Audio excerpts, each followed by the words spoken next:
Okay. Krishnakumari గారు నమస్తే అండి. నమస్తే అండి. మేడం ఇటువంటి రోజు ఒకటి వస్తుంది, ఇలాంటి టాపిక్ ఒకటి చేస్తామని ఎప్పుడు అనుకోలేదు. గుడ్లవల్లేరు కాలేజ్ ఇన్సిడెంట్ అండి.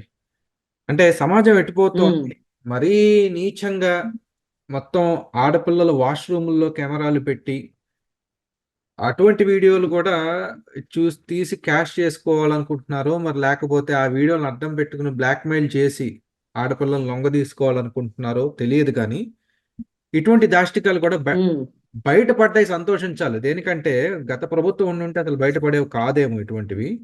అట్లీస్ట్ బయటపడ్డాయి. ఉమ్, అంటే దురదృష్టం అయినా సరే బయటపడ్డాయి. ప్రభుత్వం కూడా సీరియస్గా ఉంది. వాళ్ళందరినీ చాలా సీరియస్గా తీసుకుని కేసుని లాజికల్గా కంక్లూషన్కి తీసుకెళ్తారని ఆశిస్తాము. కానీ ఈ మొత్తం వ్యవహారం చూస్తే ఎక్కడ ఉమ్. తప్పు జరుగుతోందండి, అసలు ఏంటి? అంటే యథా రాజా తదా ప్రజ అనుకోవాలా, లేకపోతే సమాజమే అటువైపు వెళ్తోంది అనుకోవాలా? ఏంటి మీ ఉద్దేశం ఏంటండి? అంటే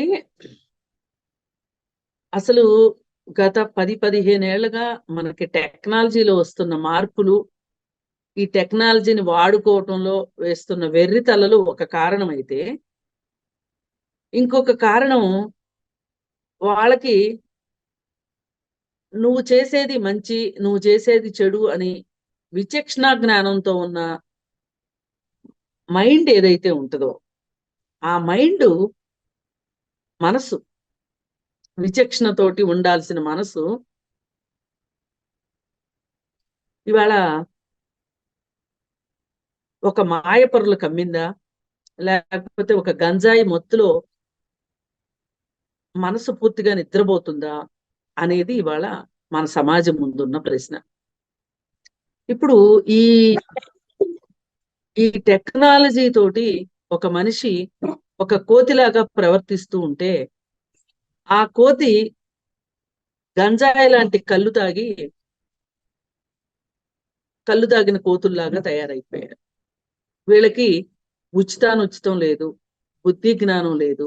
దీనివల్ల మనం ఏమి నష్టపోతాము, మనకి రాబోయే రోజుల్లో మనకు పడే చట్టం ద్వారా మనం ఏ విధంగా శిక్షించబడతాము, ఇట్లాంటి విషయాల పట్ల వాళ్ళకి అసలు ఏమాత్రం అవగాహన కాదు కదా, పట్టింపు కాదు కదా.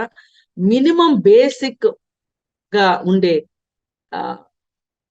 బేసిక్ ఇన్స్టింక్ట్స్ అంటారు కదా, సహజంగా రావాల్సిన ఒక స్పందనలు, అవి కూడా కరువైపోయినాయి. ఇవాళ ఎవరికి తెలియదండి తప్పు చేయకూడదని? ఏది తప్పు ఏది ఒప్పు తెలుసుకోలేని 3-4 ఏళ్ల పిల్లల వీళ్ళు. 18 ఏళ్ళు దాటి 19-20 ఏళ్ళు వస్తూ చదువులు పూర్తి చేసుకుంటున్న వాళ్ళు కాదు వీళ్ళు. వీళ్ళకి ఆ మాత్రం తెలీదా?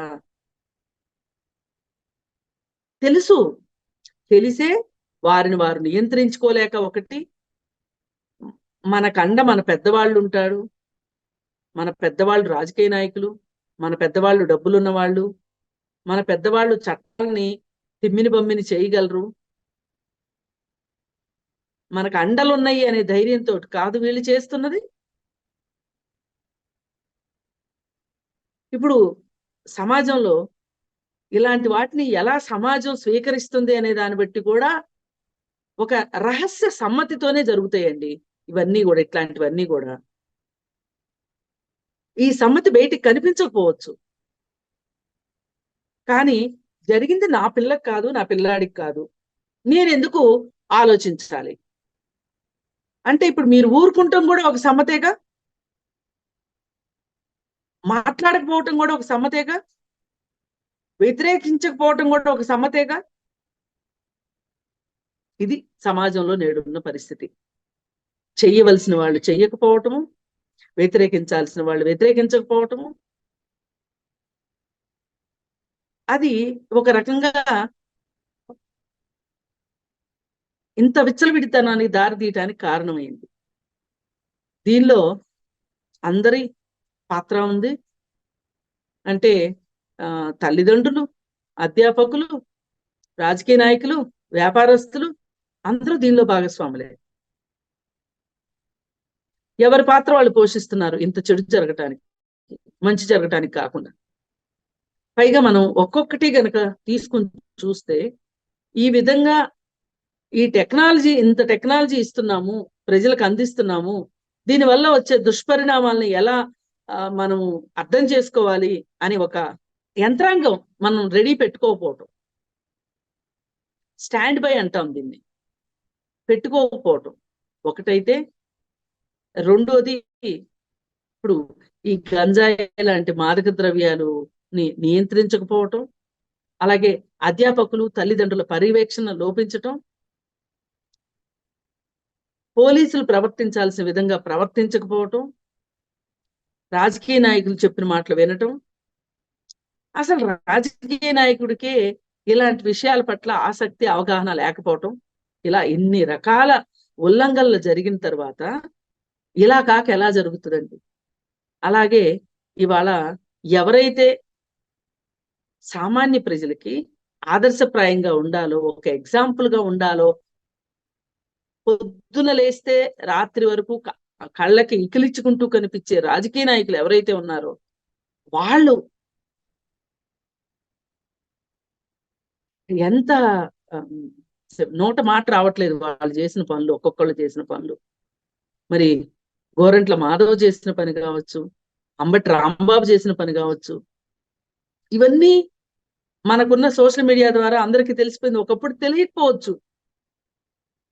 మొదటిసారిగా వీళ్ళు మాత్రమే చేస్తున్నారని నేను చెప్పట్లేదండి. కానీ ఇప్పుడు ప్రసార మాధ్యమాలు ఎక్కువయ్యేసరికి వార్త దావానం కంటే వేగంగా ప్రచారంలోకి వెళ్ళిపోతుంది.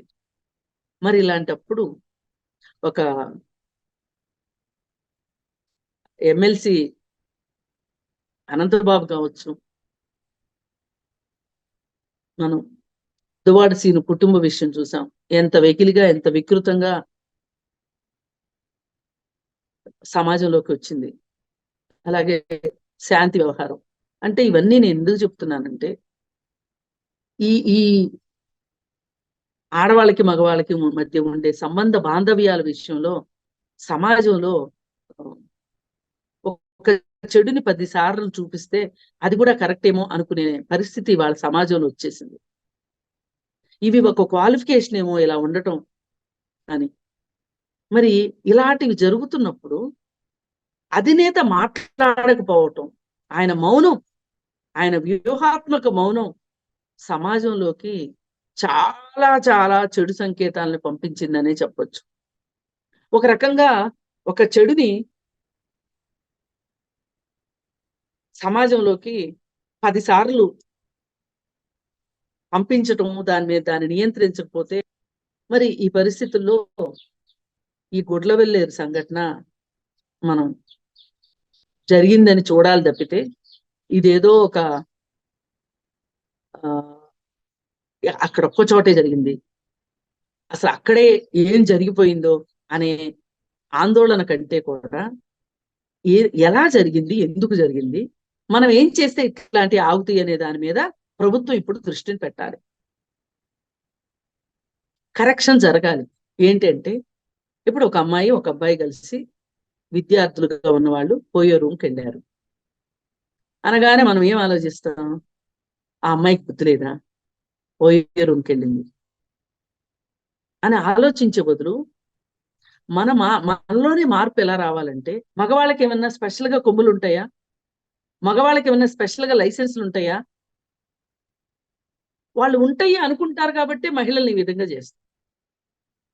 అక్కడ కరెక్షన్ స్టార్ట్ కావాలి. అలాగే ఇలాంటివి దృష్టికి వచ్చినవి అనగానే రాజకీయాలు లేదు, డబ్బులున్న వాళ్ళు లేదు, డబ్బులు లేని వాళ్ళు లేరు, నోరున్న వాళ్ళు లేదు, నోరు లేని వాళ్ళు, ఎవరినైనా సరే శిక్షించాల్సిందే. ఈ విధానం ఒకటి రావాలి. అలాగే చట్టాల పట్ల అవగాహన కల్పించాలి. ఒక స్త్రీని నువ్వు ఏ దృష్టితో చూస్తున్నావు, ఆ దృష్టి కోణాన్ని మార్చాలి. ఆ దృష్టికోణం ఎలా వస్తుంది, ఎందువల్ల వస్తుంది? సినిమాల వల్ల దృష్టికోణం వస్తుందా? స్త్రీ అంటే నేను అనుభవించాల్సిందే, నా కోసమే సృష్టించబడింది అనే ఒక మనస్తత్వాన్ని మార్చాల్సిన అవసరం ఉంది ఈరోజు. ఇట్లాంటి వాటన్నిటిలోనూ మనం పనిచేస్తే ఎఫెక్టివ్ గా ఇలాంటివి తగ్గుతాయి. ఇది ఒక్క రాత్రికి రాత్రి వచ్చిన సమస్య కాదు, ఒక్క రాత్రికి రాత్రి పోవటానికి ఎంత ధైర్యం ఉంటే నేను చేసే పని ప్రపంచానికో చట్టానికో నా తల్లిదండ్రులకో తెలిస్తే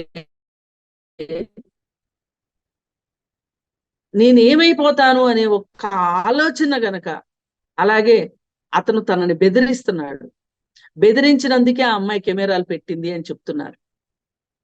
అలాంటప్పుడు ఆ అమ్మాయికి కావాల్సింది ఏంటి, ఆ అమ్మాయికి తెలియాల్సింది ఏంటి? ఆ అమ్మాయి ఎరుకలో ఉండాల్సిన విషయం ఏంటి? అతను అలా బెదిరిస్తే నేను బెదిరిపోవటం కాదు, ఈ బెదిరింపులు వచ్చినప్పుడు నేనేం చెయ్యాలి? ఇప్పటికే నేను ఒక పొరపాటు చేసి అతని చేతిలో కీలుబొమ్మగా మారాను, ఇంకొంతమందిని అలా చేయడం కరెక్ట్ కాదు, ఇప్పుడు నేనేం చెయ్యాలి అనే ఒక తక్షణ కర్తవ్యాన్ని అమ్మాయి ఆలోచించుకోగలిగిన తెలివితేటలు, ఆ అవగాహన ఉండున్నట్లయితే గనక ఇలా జరిగేది కాదు. ఇది కదా మనం సమాజంలో తీసుకురావాల్సింది. ఇలాంటివి తీసుకురాకుండా నువ్వేం చేశావు? 3 నెలల్లో నువ్వేం చేశావు? నీ వల్ల ఇదంతా జరిగింది. లేదు అంటే ఆ అమ్మాయి సదరు తెలుగుదేశం నాయకురాలు కూతురు, లేదు అంటే వాడెవడో పవన్ కళ్యాణ్కి అభిమాని అని వైసీపీ వాళ్ళని, నాలాగా ఏ పార్టీని వెనకేసుకు రాకుండా అసలు సమాజంలో జరిగే దాని గురించి మాట్లాడే వాళ్ళకు కూడా మాట్లాడనివ్వకుండా నోరు నొక్కేసి అప్పుడేమయ్యావమ్మా ఇప్పుడేమయ్యావమ్మా అని బండబూతులు తిడుతూ ఉంటే ఇంకా సమాజంలో మార్పు ఎట్లా వస్తుంది? ఇంత బండతనం దేనికి, ఇంత రవిడీతనం దేనికి? నేను ఇందాక ఒక డిస్కషన్ లో మధ్యలోంచి వచ్చేయాల్సి వచ్చింది.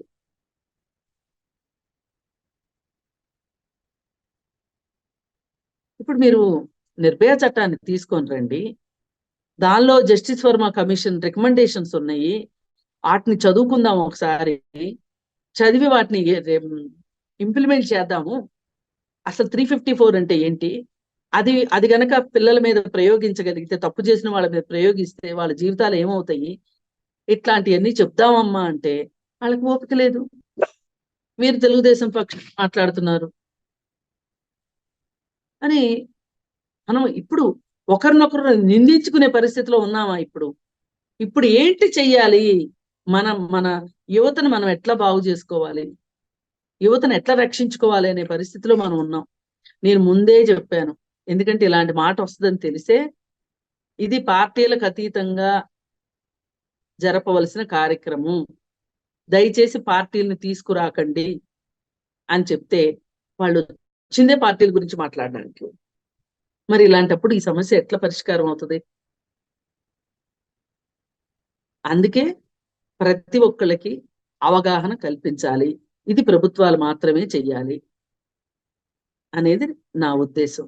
అవగాహన కల్పిస్తేనే మార్పు వస్తుంది.